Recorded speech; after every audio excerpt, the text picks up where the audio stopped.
Vamos dizer que existe um lago que é ideal para nadar, muita área verde para piquenique e para relaxar, florestas para explorar, talvez uma trilha, rochas para pular, e é tudo de graça. Teoricamente, você está disposto a pagar por essa área ou por essa experiência, assim como você estaria disposto a pagar por um parque de diversão ou qualquer outra atividade que você goste de fazer. Mas se o lago é de graça, como é que os planejadores sabem o quanto eles devem gastar para manter e preservar essa área?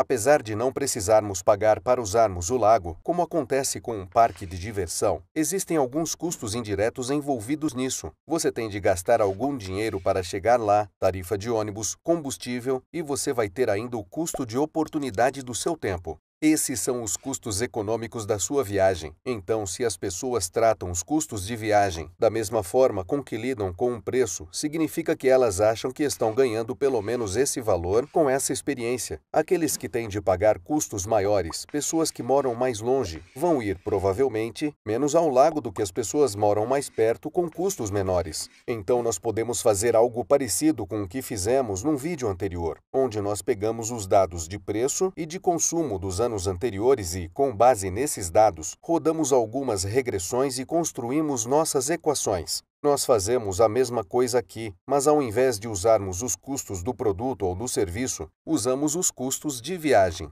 Antes de continuarmos, existe algo que nós precisamos pensar um pouco. Vamos dizer que esse é o custo de viagem deles e que esses são os benefícios que nós vamos assumir que eles estão recebendo dessa área. Mas algumas pessoas podem gostar de viajar. Não é só um custo para eles. Além disso, as pessoas podem estar fazendo outras coisas e essa é apenas mais uma parada na viagem, como uma viagem de final de semana a supermercado, que é sempre acompanhada de uma visita ao lago ou coisa parecida. Certo. Então, esses custos de viagem que eles estão trocando podem estar sendo trocados por mais do que a atividade de recreação. Eles podem estar dividindo isso entre o prazer de dirigir ou outras atividades, o que vai modular a nossa análise. Isso depende um pouco do tipo de análise que nós estamos fazendo, mas a informação geral que queremos obter das pessoas é o quão longe elas dirigem, quantas pessoas estão viajando com elas, importante para sabermos o custo de viagem por pessoa. Nós queremos saber a frequência com que elas viajam, queremos saber se elas fazem outras coisas durante a viagem, a renda das pessoas e outras características demográficas que afetam a demanda. Por outro lado, nós queremos saber também quantas pessoas visitam essa área a cada ano e se existem, ou não, áreas substitutas próximas.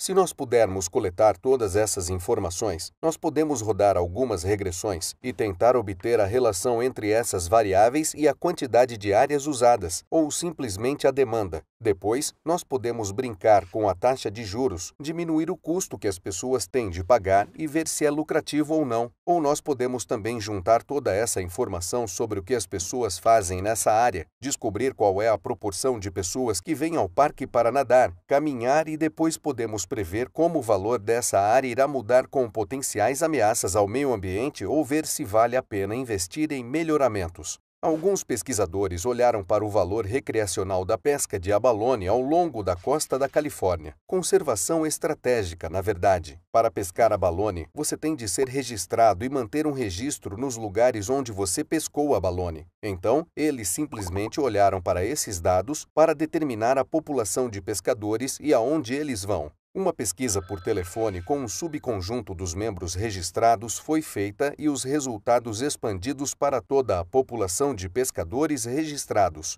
Existem pelo menos 50 pontos de pesca e eles levaram em consideração a presença de banheiros públicos, os lugares de entrada e saída de barcos, sinalizações de eventos e facilidade de acesso para que eles pudessem modelar esses outros fatores que influenciam a decisão das pessoas de irem a esses lugares. Descobrir o que elas gostam e o porquê que elas estariam dispostas a dirigir longas distâncias para chegar nesses lugares. Para encontrar o custo de viagem, nós teríamos de saber a distância que eles percorreram e multiplicar pelo custo de dirigir, o que vai depender do preço da gasolina nessa área. AAA tem uma ferramenta que torna isso bastante fácil. Calculamos o custo de oportunidade do tempo deles. Existem algumas maneiras de fazer isso. No estudo sobre abalone, eles usaram o salário das pessoas e dividiram esse valor por 2. Se você não tem os microdados de renda, então você pode usar o salário médio com base no CEP e dividir esse valor por 2.